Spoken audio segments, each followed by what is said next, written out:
Haleluya. Shalom. Shalom. Kita bersyukur kepada Tuhan Yesus pada saat siang hari ini, ya, mendekati siang hari, karena pertolongan Tuhan dalam kehidupan kita pribadi lepas pribadi. Dan kita bersyukur karena Tuhan sudah menolong setiap kita dalam satu minggu yang sudah kita jalani. Puji Tuhan. Oke, Bapak Ibu Saudara yang terkasih dalam nama Tuhan Yesus, pada hari ini kita akan melanjutkan ya serial khotbah sepanjang bulan ini tentang penderitaan Yesus, ya, tentang penderitaan Yesus.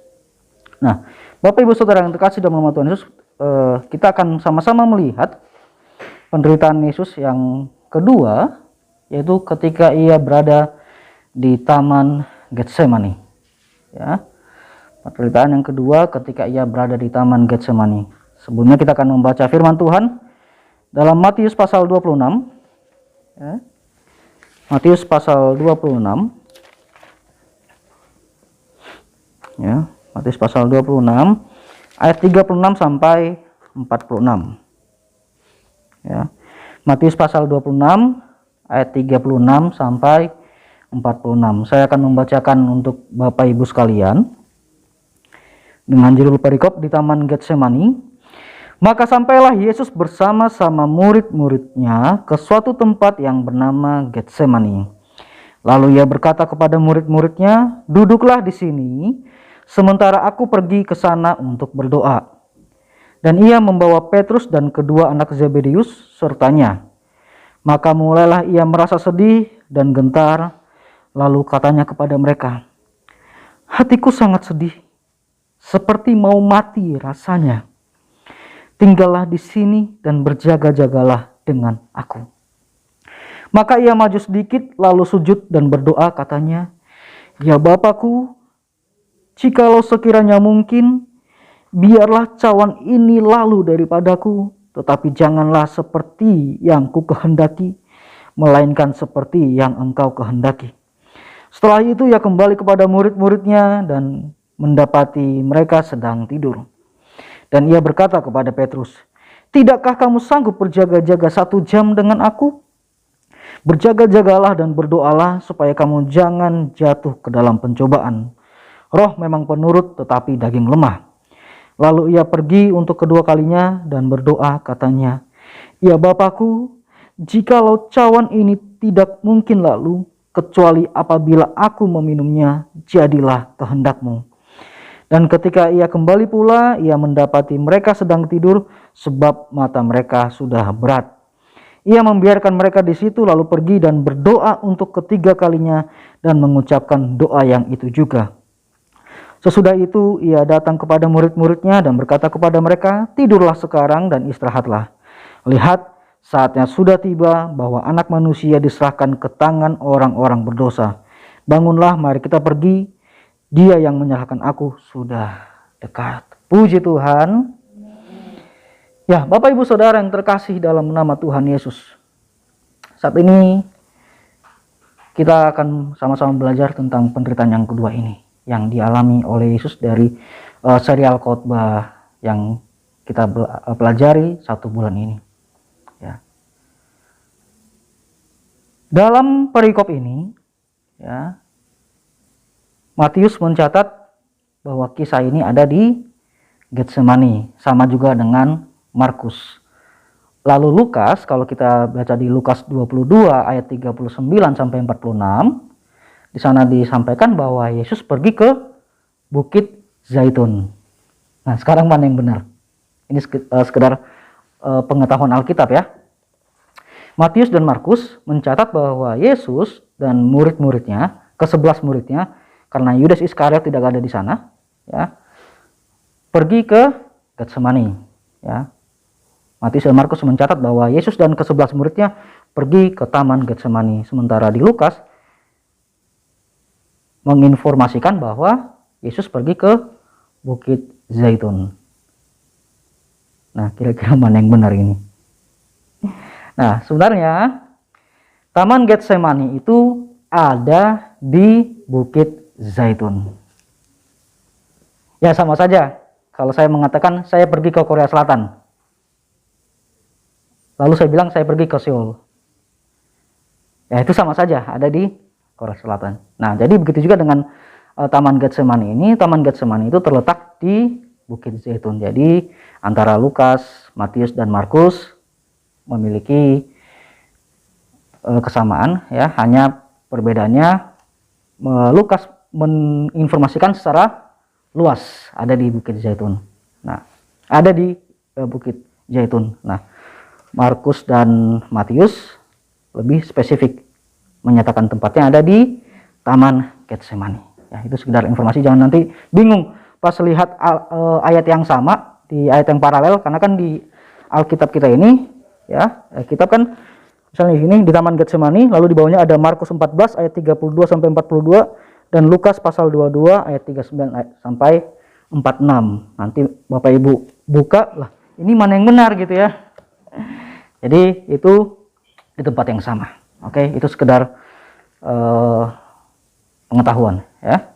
Nah, tadi dikatakan, ya, bahwa Yesus bersama murid-muridnya pergi ke Taman Getsemani, lalu pergi ke satu tempat yang memang disitulah Tuhan Yesus biasanya berdoa, ya. Dan di sana dikatakan di ayat 37, ia membawa Petrus dan kedua anak Zebedeus sertanya. Maka mulailah ia merasa sedih dan gentar, lalu katanya kepada mereka, hatiku sangat sedih, ya, hatiku sangat sedih, seperti mau mati rasanya. Ya. Yesus mengalami kesedihan dan kegentaran. Kalau dalam Lukas 22 ayat 44 dalam bahasa Indonesia masa kini, di sana dikatakan bahwa Yesus sangat menderita secara batin. Ya. Yesus menderita secara batin. Jadi bukan hanya sekedar kesedihan yang biasa, seperti kesedihan akan berpisah dari murid-muridnya, ya. Bukan kesedihan yang seperti itu, tetapi penderitaan secara batin. Penderitaan apa yang dimaksudkan dalam ayat ini? Apakah penderitaan bahwa dia akan menjalani hukuman salib? Apakah penderitaan ketika ia tahu bahwa Petrus akan menyangkal dia dalam meja perjamuan terakhir? Yesus berkata kepada Petrus bahwa Petrus akan menyangkal Yesus. Apakah kesedihan yang seperti itu? Atau kesedihan, ya, atau penderitaan batin karena salah satu muridnya, yaitu Yudas Iskariot, akan mengkhianati dia? Apakah kesedihan yang seperti itu? Apakah penderitaan batin yang seperti itu yang dimaksudkan dalam ayat ini? Ternyata tidak. Bukan penderitaan yang itu. Penderitaan batin yang luar biasa yang dialami oleh Yesus. Karena mari kita baca di ayat 39, ya. Di 39 sana berbunyi, maka ia, yaitu Yesus, maju sedikit dari murid-muridnya tadi, lalu sujud dan berdoa, katanya, ya Bapakku, jikalau sekiranya mungkin, biarlah cawan ini berlalu daripadaku. Sampai di situ saja dulu.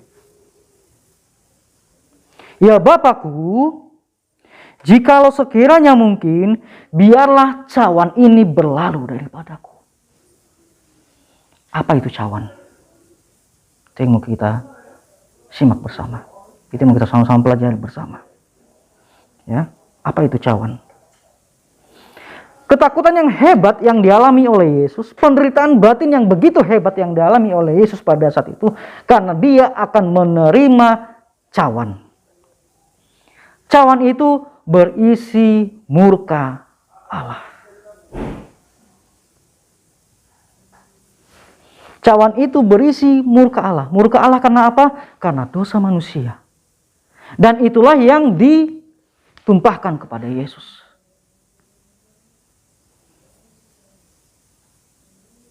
Allah murka dengan dosa manusia. Allah murka dengan kejahatan manusia. Sehingga Paulus mengatakan bahwa upah dosa itu adalah maut. Nah, cawan murka Allah itulah yang akan ditumpahkan kepada Yesus untuk menebus dosa manusia. Karena dosa saya dan Bapak Ibu Saudara. Cawan murka Allah harus diterima oleh Yesus. Dan karena Yesus harus menerima cawan itu, maka ia terpisah dari Allah. Terpisah dari Allah maksudnya apa? Ingat bahwa Allah tidak dapat bersatu dengan manusia berdosa. Yang menjadi pemisah antara manusia dengan Allah, yang dikatakan oleh Yesaya adalah dosa. Yang membuat Adam dan Hawa terpisah dari Allah adalah dosa. Nah, cawan itulah yang harus diterima oleh Yesus sehingga ia tidak terpisah dari Allah. Inilah penderitaan batin yang dialami oleh Yesus. Bukan karena paku yang harus menancap di tangannya atau menancap di kakinya yang membuat ia sedih dan gentar. Tapi apa? Karena ia harus menanggung dosa saya dan Bapak Ibu. Dosa seluruh umat manusia. Itu yang membuat ia gentar. Karena ia tahu bahwa ia akan terpisah dari Bapaknya. Maka tadi dia katakan, ya Bapakku, jikalau sekiranya mungkin, biarlah cawan ini lalu daripadaku. Dan Bapak Ibu Saudara yang terkasih dalam Tuhan, apakah Bapak Ibu tahu? Dalam Lukas, di sana dikatakan bahwa Yesus tidak berdoa berlutut. Tetapi ia merebahkan dirinya ke tanah. Bapak Ibu mungkin pernah lihat seorang anak, ketika ia menangis sejadi-jadinya, apakah ia lalu duduk di pojokan lalu nangis di situ? Kebanyakan seorang anak, ketika ia sudah merasa sangat sedih, dia akan menjatuhkan tubuhnya dan menangis di lantai.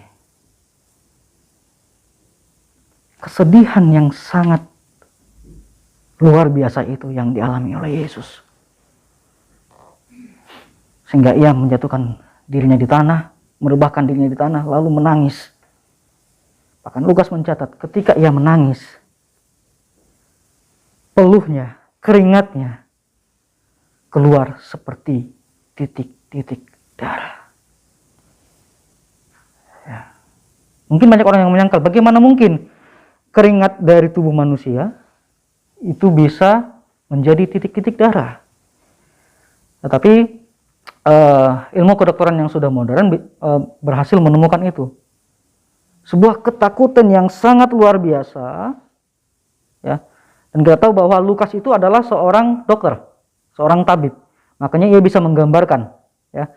Kita tidak menemukan itu di kitab Matius dan kitab Markus yang menggambarkan bahwa ketika Yesus mengalami ketakutan yang luar biasa itu, ketika Yesus mengalami penderitaan batin yang luar biasa itu, darahnya keringatnya keluar seperti darah. Karena Lukas adalah seorang dokter, dia tahu bagaimana penderitaan yang luar biasa itu yang bisa mengeluarkan keringat seperti titik-titik darah. Itu adalah ketakutan yang luar biasa, penderitaan batin yang dialami oleh Yesus. Ini adalah penderitaan yang luar biasa yang harus dialami oleh Yesus. Sebelum nanti kita akan melihat bagaimana penderitaan berikutnya yang harus ditanggung oleh Yesus karena dosa-dosa kita.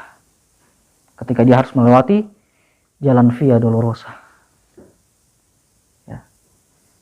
Beberapa tahun yang lalu saya punya kesempatan untuk pergi ke Israel. Ya. Tahun 2018 dan saya pas itu melakukan napak tilas tentang perjalanan Via Dolorosa yang harus dijalani oleh Yesus sampai kepada Bukit Golgota. Bukan perjalanan yang gampang. Bukan perjalanan yang mudah, apalagi harus memikul salib. Tapi itu ia lakukan demi Bapak, Ibu, dan saya. ia lakukan karena ia mengasihi Bapak Ibu dan mengasihi saya. Tadi di ibadah di sanctuary, ya, senior pastor kita mengatakan bahwa Allah terlebih dahulu mengasihi kita dan ia mengorbankan anaknya yang tunggal. Itu yang ia lakukan. Walaupun ia harus menderita. Penderitaan yang ia alami di Getsemani, ia taat untuk melakukannya. Ia taat untuk menggenapi kehendak Allah, menggenapi rencana Allah untuk menyelamatkan umat manusia. Bapak Ibu Saudara yang terkasih dalam nama Tuhan Yesus, itu bisa kita lihat ketika ia berkata di ayat 39 lanjutan yang tadi, Yesus berkata, tetapi janganlah seperti yang ku kehendaki, melainkan seperti yang engkau kehendaki.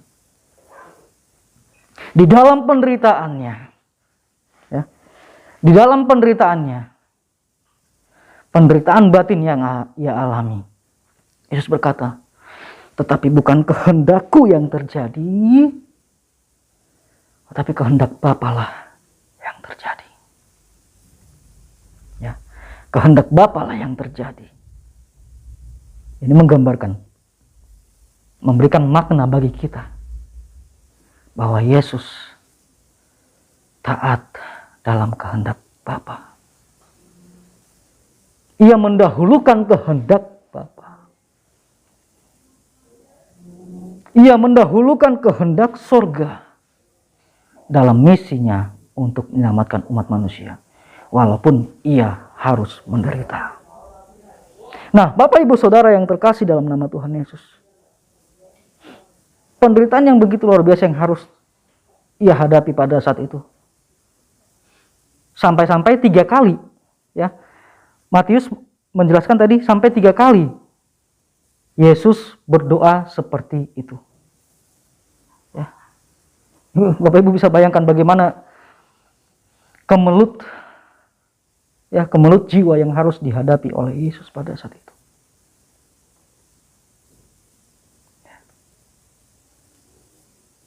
Bagaimana kemelut jiwa yang harus dihadapi. Jangankan itu, ya. Misalnya kita saja, ya. Misalnya kita saja. Dokter misalnya memvonis kita bahwa hidup kita hanya 2 bulan lagi.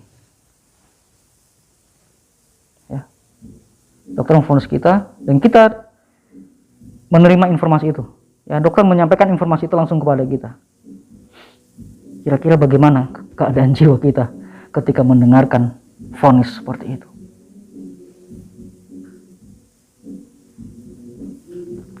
Yang pasti kita akan dirasuki oleh kemelut jiwa yang luar biasa, ya.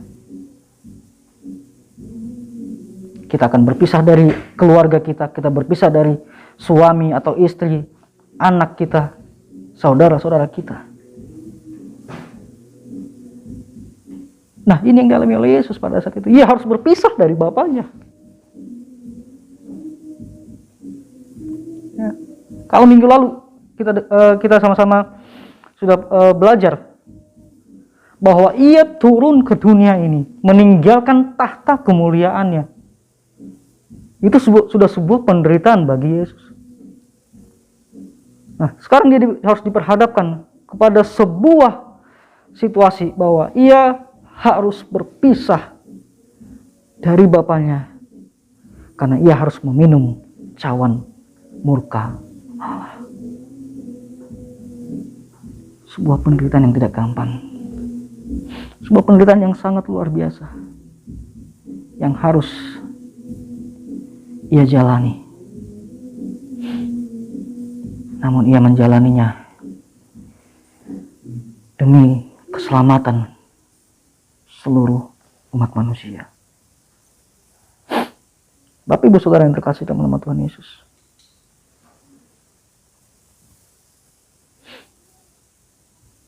pengorbanan Yesus begitu luar biasa dalam kehidupan kita.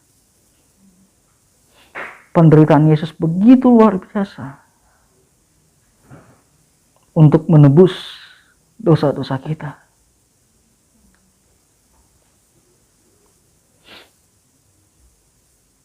Sekarang bagaimana respon kita?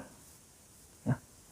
Bagaimana respon kita terhadap penderitaan yang Tuhan telah jalani demi menebus dosa-dosa kita? Makanya beberapa minggu lalu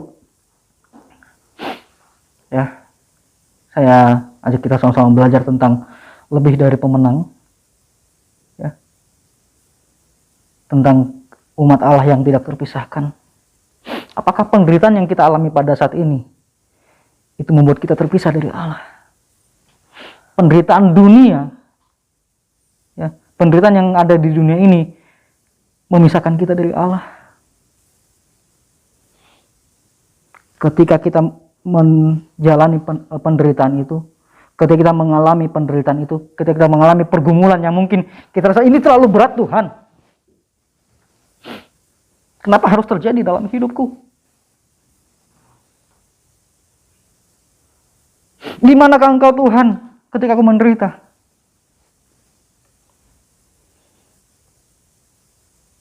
Lalu karena tidak kuat dengan penderitaan yang kita harus jalani, apakah kita meninggalkan Tuhan?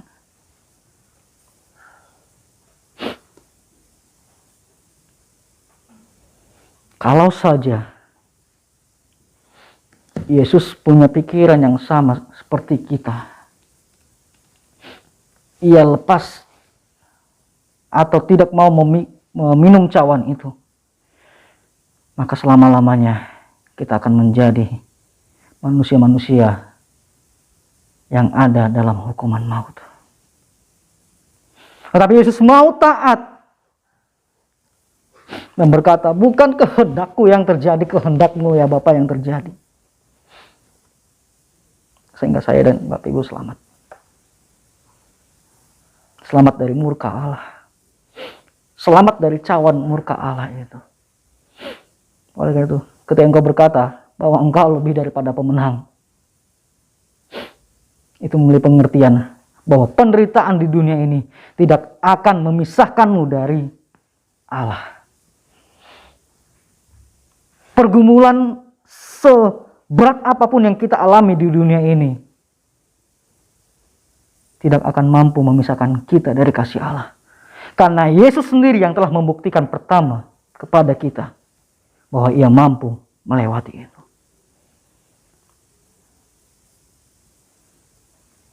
Dia memberikan teladan, ya. Yesus memberikan teladan kepada kita untuk menanggung setiap penderitaan. Dan Dia adalah teladan kita saat kita menghadapi pergumulan-pergumulan yang terjadi di hari-hari terakhir ini. Oleh karena itu Bapak Ibu Saudara yang terkasih dalam Tuhan Yesus, dari tempat ini saya berkata, marilah kita tetap setia dalam mengiring Tuhan. Marilah kita tetap taat dalam kehendak Bapa. Seberat apapun pencobaan dan penderitaan yang kau alami saat ini, baik penderitaan karena sakit, penderitaan karena persoalan dalam keluarga, persoalan yang ada di kantor, jangan membuat engkau kendor. Jangan membuat engkau menjadi tawar hati. Ingatlah teladan kita, yaitu Yesus Kristus, sudah memberikan contoh kepada kita untuk tetap taat kepada Bapa walaupun harus menderita. Mari kita sama-sama berjuang dalam iman kita kepada Tuhan. Kita percaya Dia Allah yang besar, yang mampu memberikan kekuatan kepada kita, mampu memberikan jalan keluar atas masalah hidup kita ketika kita benar-benar taat kepada Dia. Amin. Tetap setia kepada Tuhan dan tetap berjuang di dalam imanmu. Puji Tuhan. Ini firman Tuhan yang saya sampaikan pada saat siang hari ini. Percaya bahwa firman Tuhan yang sudah kita dengarkan akan memberikan kekuatan baru kepada kita, memberikan pemahaman yang baru kepada kita untuk tetap setia mengiring Tuhan. Mari kita berdoa. Terima kasih Tuhan Yesus. Terima kasih buat kasih-Mu yang begitu besar dalam hidup kami. Terima kasih buat pengorbanan-Mu yang begitu besar dalam kehidupan kami. Engkau rela menderita untuk menebus, untuk menyelamatkan hidup kami. Engkau taat untuk menerima cawan itu, sehingga kami tidak menerima murka Allah. Ya Tuhan, begitu besar kasih-Mu dalam hidup kami. Ya Tuhan, begitu besar cinta-Mu kepada kami. Kami yang seharusnya menderita, kami yang seharusnya menerima hukuman itu. Tapi Engkau ya Tuhan, yang menanggungnya demi menyelamatkan kami. Terima kasih Tuhan Yesus. Terima kasih Tuhan Yesus untuk semua kasih-Mu. Dan biarlah melalui Roh Kudus kami dimampukan untuk tetap setia, taat kepada kehendak Bapa. Walaupun kami mengalami pergumulan di dunia ini, walaupun kami mengalami penderitaan di dunia ini, kiranya Roh Kudus-Mu yang selalu menguatkan kami, Roh Kudus-Mu yang selalu menyertai kami, memberikan kekuatan, memberikan jalan keluar kepada kami ketika kami harus melewati setiap proses itu. Terima kasih Tuhan Yesus, terima kasih. Dalam melalui firman Tuhan yang kami dengarkan pada saat ini, kami semakin mengerti kehendak Tuhan, kami semakin mengerti kehendak Bapa dalam kehidupan kami sehari-hari. Dalam nama Tuhan Yesus kami menerima firman-Mu. Haleluya. Amin. Amin. Amin. Puji Tuhan, Tuhan Yesus memberkati.